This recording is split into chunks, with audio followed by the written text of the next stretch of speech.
भूपेंद्र हुड्डा ये कहता है जब मेरा राज था ना उस दौरान किसानों की जीरी जो है वो जहाज में गई है, किसानों के दोबारे न रहे थे, किसान खुशहाल। कोई बात थोड़ी है, खाम खाम है वो ड्रामे करें। ये तो ये कहते हैं सरकार जितना ज्यादा जुल्म करेगी उतने ही तो लोग सरकार से टूटेंगे। इस थ्योरी पे चलता है विपक्ष। हर साल थोड़ा सा नीचे किसान चला जाता है, कर्जा थोड़ा सा हर साल बढ़ जाता है। उनसे क्या मुकाबला कर पाएंगे? 5 किलो का बच्चा 2 क्विंटल के पहलवान से क्या लड़ेगा? जो ट्रेड डील अमेरिका के साथ हुई है उसमें भारत का किसान तो खत्म होगा। भाई तो कोई ठीक बोलने वाला है उसको भी उठा के बहाने से अंदर ठोकते हैं। जैसे धान है, सरकार से तो पैसे पूरे आ गए लेकिन किसान की जेब में 200 रुपया कम गया। उनसे बात करने जाओ, मैं सबसे बड़ा किसान हूँ, मैं सबसे बड़ा किसान हूँ, ये उनकी वर्डिंग होती है। जब वो मुख्यमंत्री तब भी हम कई बार गए, ये उनकी वर्डिंग होती है। लेकिन क्या किया किसान बारे? 45 से ज्यादा सीट नहीं आनी चाहिए, 45 से ज्यादा आ गई तो सैलजा को बना देंगे। तो अपने राज्य के लिए कि या तो आए मेरा ही आए वरना सत्यानाश मंजूर। मुआवजा कहाँ है? बीमा है, बीमे के लिए कई साल से लोग बैठे, बीमा भी नहीं मिला, प्रीमियम भी देते, बीमा भी नहीं मिला। नमस्कार, डिजिटल हरियाणा पर आपका स्वागत है। मेरा नाम मोहित गोयत है। इस वक्त गुरनाम सिंह चरूणी मेरे साथ हैं। हरियाणा में कोई परिचय के मोहताज देश में नहीं है। कद्दावर किसान नेता, 4 दशक से ज्यादा का इनका संघर्ष जो है वो सड़कों का रहा है और होली का त्योहार बिल्कुल नजदीक है, उसके बावजूद किसान सड़कों के ऊपर है। तो चरूणी साहब, 4 दशक से ज्यादा का संघर्ष आप लोगों का, उसके बावजूद त्योहार से ठीक पहले किसान सड़कों के ऊपर है, ऐसा क्यों? देखिए, किसान तो हमेशा ही सड़कों के ऊपर रहा है। और किसान के क्या त्योहार होते हैं? त्योहार तो उन लोगों के हैं जिनको जो खर्चे से टेंशन फ्री हों, जिसको बच्चों का फीस देने की टेंशन हो, जिसको परिवार पालने की टेंशन हो, जिसको इलाज कराने की टेंशन हो, जिसको मकान बनाने की टेंशन हो, उसका ट्रैक्टर लोन पे लिया वो उसको छीन के ना ले जाए उसकी टेंशन हो, उसने कर्जा लिया है, कर्जे में उसकी ज़मीन कोई नीलाम ना कर दे उसके क्या त्यौहार है? दूसरी चीज़ ये है कि अभी जो ट्रेड डील अमेरिका के साथ हुई है तो उसमें भारत का किसान तो ख़त्म होगा और जिसके सामने उसका रोजगार ख़त्म होने जा रहा हो उसका क्या त्यौहार बचेगा? अभी 14.5 करोड़ किसान परिवार खेती से जुड़े हैं और अब ये कहते हैं कि अमेरिका से मुकाबला करो। हमारे 82% किसान 2.5 एकड़ से कम के मालिक हैं। अमेरिका के अंदर कई हज़ार एकड़ का मालिक है किसान, 10,000 एकड़, 20,000 एकड़ का भी है, 50,000 एकड़ का भी है। उनसे क्या मुकाबला कर पाएंगे? 5 किलो का बच्चा 2 क्विंटल के पहलवान से क्या लड़ेगा? तो अब उस तरीके से जो है, अगर मतलब ये ट्रेड डील जो होने जा रही है इसमें तो भारत की खेती खत्म होगी और भारत में भी कंपनियां जमीन लेंगी, कंपनियां जमीन में खेती करेंगी। अमेरिका का मुकाबला तो कंपनियां ही कर सकती हैं। तो पूरा जो किसान वर्ग है वो बेरोजगार होगा और काम करने के लिए यहाँ है नहीं। भारत में तो खेती आजीविका है, अमेरिका में तो खेती व्यापार है। भारत में सब्सिडी है ही कुछ नहीं। अमेरिका में सब्सिडी 60 लाख से लेके 2 करोड़ तक पर किसान की सब्सिडी है। हरियाणा में 14.5 करोड़ किसान है, वहाँ 34-35 लाख किसान है सारे देश के अंदर। भारत का रकबा अमेरिका से 7 गुना कम है, भारत की आबादी अमेरिका से 4 गुना ज़्यादा है। तो मुकाबला कहाँ होगा? मुकाबला हो ही नहीं सकता। अच्छा, एक बात बताइए चरूणी साहब, 4 दशक में आपने चौधरी देवीलाल की चीफ मिनिस्टर से लेकर और राजनायब सिंह सैनी की चीफ मिनिस्टर तक आपने देखी है, लगातार आपका सड़कों का संघर्ष रहा है। आज किसान के हालात बेहतर हैं या बदतर हैं पुराने दौर को देखिए, या कौन सा ऐसा मुख्यमंत्री रहा जब हरियाणा के किसानों को खुशहाली मिली? नहीं, हाल तो हर साल पिछले साल से थोड़ा सा बदतर होते हैं। और आज किसी का भी हो, ABC का, देवीलाल के टाइम में कुछ राहतें मिली थी किसानों को, लेकिन जो हो जाना चाहिए था वो तो तब भी नहीं हुआ।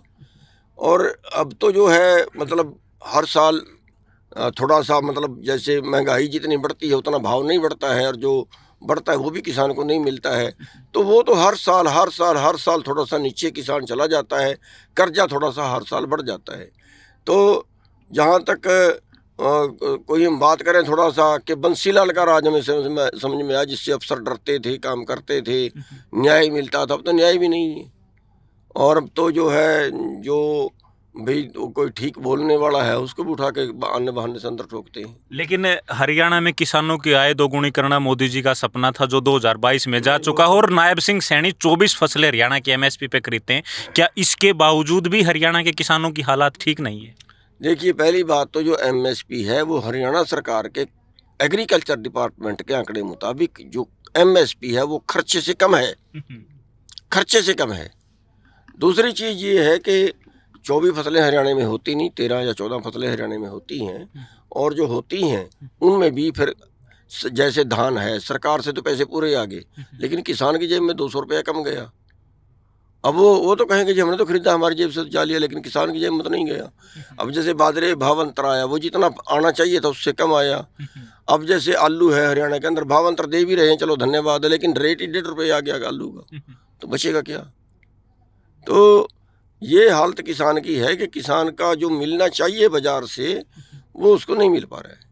अच्छा चरूनी साहब, 4 दशक का सड़क का आपका संघर्ष रहा है। आज जो किसानों की हालात है उसमें सिस्टम की सबसे बड़ी विफलता क्या है जिस कारण आज भी किसान सड़क पे हैं और आप भी 40 साल से सड़कों पे लाठी भी खा रहे हैं, पिट भी रहे हैं और चुप भी बैठना पड़ता है, फिर संघर्ष करते हैं? देखिए, सिस्टम तो सबसे ज़्यादा जो यहाँ पे है प्रॉब्लम है ना, वो यहाँ पे ये प्रॉब्लम है कि यहाँ पे जो एमएसपी का सिस्टम किया गया था वो ठीक नहीं है। एक बात, आज जितना एमएसपी देश के किसानों को मिलना चाहिए टोटल, उससे 4 लाख करोड़ कम मिल रहा है आज पर साल। ठीक है, 10% फसल भी एमएसपी में नहीं है। एक बात। दूसरी चीज़, यहाँ खेती महंगी है, खेती करनी महंगी है। खेती करनी इसलिए महंगी है कि सरकार ने तो बजट तो खर्चा नहीं।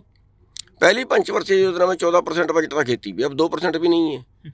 तो वो जो बजट खेती का काट दिया गया, अब भारत में इतना पानी है कि हर खेत को फ्री पानी लग सकता है अगर सरकार उस पर बजट खर्च करे, लेकिन नहीं करती। हमारा 5 लाख रुपए में हमारा ट्यूबवेल लगता है, एक बार ट्यूबवेल बैठ गया, 15 साल बाद 5 लाख दोबारा खर्चने पड़ गए। सारा खर्चा तो उसी बेड़े गर्क कर दिया, एक ट्यूबवेल नहीं। ठीक है, अब इसी तरह से ट्रैक्टर है, यहाँ पे मान लिया 5 किले वाला, 2 किले वाला, 8 किले वाला किसान है। अगर सरकार कोई सोसाइटियाँ बना दे और सारा सामान उनमें हो हमारा खेती का, तो हमारे से वो खर्चा तेल का जो लगता है वो ले लें, और सबका उसमें जो है वो मशीनरी सस्ती पड़ जाएगी। अब तो जिसने ट्रैक्टर ले लिया उसका 20,000 रुपये पर एकड़ का डेप्रीसिएशन और ब्याज पड़ गया। अगर 10 किले वाला आदमी एक ट्रैक्टर ले ले तो 20,000 रुपये किला, 15 किले वाला भी ले ले तो भी 20,000 रुपये पर किला डेप्रीसिएशन और उसका ब्याज वही पड़ गया उस पर। खेती कैसे करेगा? अच्छा अंकल जी, एक बात और, आज हम रोहतक में हैं और रोहतक को हरियाणा में राजनीतिक राजधानी भी कहा जाता है। आज किसान जो है विपक्ष से उम्मीद करते हैं कि विपक्ष हमारी आवाज़ विधानसभा में उठाए, किसानों की आवाज़ उठाए। विपक्ष के नेता हैं भूपेंद्र सिंह हुड्डा जो रोहतक से ही हैं। तो भूपेंद्र सिंह हुड्डा क्या वास्तव में किसानों के साथ हैं या केवल किसानों के नाम पर राजनीति कर रहे हैं? केवल किसानों के नाम पर राजनीति करते हैं। कौन सा आंदोलन किया हुड्डा ने? उनसे बात करने जाओ, मैं सबसे बड़ा किसान हूँ, मैं सबसे बड़ा किसान हूँ, ये उनकी वर्डिंग होती है। जब वो मुख्यमंत्री तब भी हम कई बार गए, ये उनकी वर्डिंग होती है। लेकिन क्या किया किसान बारे? वो तो राजनीति कर रहे हैं कि मेरी 45 से ज़्यादा सीट नहीं आनी चाहिए, 45 से ज़्यादा आ गई तो शैलजा को बना देंगे, इसलिए किसानों से भी समझौता नहीं करना, इसलिए आम आदमी से भी समझौता नहीं करना, इसलिए फलाने से भी नहीं करना, डमकाने से भी नहीं करना, शैलजा को किनारे कर दो, उसको सुरजेवाला को किनारे कर दो, वो एक भिवानी वाली थी उसको भी किनारे कर दो, किरण चौधरी है जी, वो आगे अब वो दोबारा फिर बीजेपी के लिए आए। इनको तो अपने राज्य के लिए कि या तो आए मेरा ही आए वरना सत्यानाश मंजूर, और अब विपक्ष में है मान लिया, और अभी ये अमेरिकी डील हो रही है या कोई और मुद्दे हरियाणा के अंदर आते हैं तो उनको सड़कों पर नहीं आना चाहिए। जीरी का इतना बुरा हाल हुआ, 5,000 करोड़ का घोटाला हरियाणा के अंदर हुआ, तो हम उसके लिए रोज लड़े, वो नहीं लड़ सकते, उनका फर्ज था लड़ना।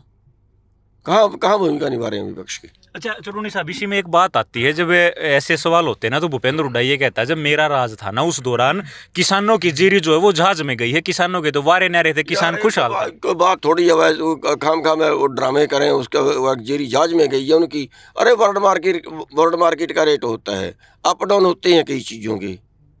ठीक है, अब जैसे आलू इस बार पिट गया, अगले साल आलू ना लगे और आलू हो जाए 20 रुपये, तो सैनी कहे मेरे टाइम में आलू 20 रुपये भी क्या था। ये कोई बात थोड़ी हुई।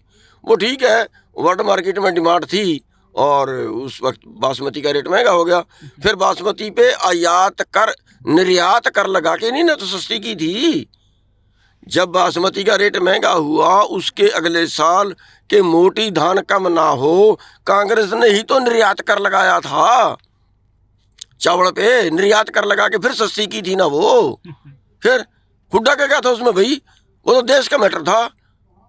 पंजाब में सस्ती दी, हरियाणा में महंगी दी, ऐसा था क्या? ऐसा तो नहीं था, वो तो देश का मैटर था। बाहर डिमांड आ गई किसी चीज की, चली गई तो महंगी होगी, और इन्होंने फिर बंद की, वो कई बार की। फिर एक बयान आता है चरूनी साहब, पॉलिटिकल लोग बयान देते हैं कि किसानों को 50,000 रुपये प्रति एकड़ मुआवजा मिलना चाहिए। आज विपक्ष के नेता भूपेंद्र हुड्डा तो वो बयान देते हैं किसानों के लिए धान की फसल खराब हुई पिछली बारिश से, तो वो बयान देते हैं। भूपेंद्र हुड्डा का राज था, क्या उस दौरान ऐसी चीजें संभव थी कि 50,000 रुपये या उस दौर के हिसाब से 30,000 रुपये मुआवजा मिला? ये कानून बना के चले जाते तो वो लागू रहते। कहाँ कानून बनाया? कितना था? 7,000 था मेरे ख्याल से। कितना था? क्या होता? वो तो खर्चा भी नहीं पूरा होता। अब भी क्या है, 15,000 दे दिए, खर्चा भी नहीं पूरा होता। ड्रामे हैं तो मुआवजा कहाँ है? बीमा है, बीमे के लिए कई कई साल से लोग बैठे, बीमा भी नहीं मिला, प्रीमियम भी दे दिया, बीमा भी नहीं मिला। तो ये क्या मनसा इनकी, कांग्रेस की, भूपेंद्र हुड्डा की नेता प्रतिपक्ष क्या मनसा, किसानों के साथ क्यों नहीं आना चाहते? एक पार्टी की मैं बात नहीं कर रहा, मैं विपक्ष की पार्टी है तो बात होनी। जितने राजनेता है ना, इनको ये सारे सोचते हैं कि ये जो अब सरकार है इससे दुखी हो जाएंगे तो मेरे पे वोट डलेगी। अगर उनसे दुखी ना हुए, विपक्ष बोल गया और विपक्ष ने उस गलत काम को रोक दिया, तो वो तो सरकार की एडवर्टाइजमेंट होगी, विपक्ष की एडवर्टाइजमेंट नहीं होगी, और लोगों की वोट टूटेगी नहीं। ये तो ये कहते हैं सरकार जितना ज़्यादा जुल्म करेगी उतने ही तो लोग सरकार से टूटेंगे। इस थ्योरी पे चलता है विपक्ष, कभी सेंटर का भी, स्टेट का भी, हमेशा के लिए। जब बीजेपी अपोजिशन में थी उसकी भी यही थी। अच्छा, अगर विपक्ष की पार्टियां या विपक्ष के नेता के अलावा हरियाणा में और जो नेता हैं वो सब मिलके अगर जमीनी मुद्दे पर किसानों का साथ दें तो क्या किसानों की हालात बदल सकती है? सरकार को मजबूर कर सकते हैं मिलके? बिल्कुल बदल सकती है, क्यों नहीं बदल सकती? कुछ भी कर ले। तो मतलब ये केवल बयान होते हैं, बदलने की स्थिति नेताओं की होती है? वो बदलना चाहते रही है भाई, बदलना चाहे, मैं बताया तो है कि वो तो ये सोचते हैं जितने ज़्यादा पिटेंगे, जितने ज़्यादा इनका शोषण होगा, तभी तो टूट के वोट डालेंगे हमें। इस थ्योरी पे काम करती है भारत की राजनीति। तो आज आप लोग सड़क के ऊपर बैठे हो, सैकड़ों की संख्या में लोग यहाँ बैठे हैं, अब अगली रूपरेखा यहाँ क्या होगी? आखिरी सवाल। कुछ नहीं, यहाँ तो हमारा एक एक दिन के प्रदर्शन है जिलों में। अभी जो ट्रेड डील दिल्ली वो उसकी हुई है, और 23 मार्च को रैली कर रहे हैं पिपली के अंदर, और उसके बाद 10 मार्च को जो है वो सारी तहसीलों पे ट्रैक्टर मार्च भी निकालेंगे। ये तो हम एक एक दिन का प्रदर्शन कर रहे हैं सभी मांगों को लेके, जिसमें कर्जा मुक्ति की मांग है, एमएसपी की मांग है, और ये ट्रेड डील वाला है, और उसमें शिक्षा और चिकित्सा फ्री करने की बात है। इन सभी मांगों के ऊपर, या बीज बिल और बिजली बिल, उन सभी मांगों के ऊपर एक एक दिन का प्रदर्शन कर रहे हैं, और उसमें 23 मार्च की आगे तैयारी कर रहे हैं। उसी के संबंध में आज रोहतक में ही।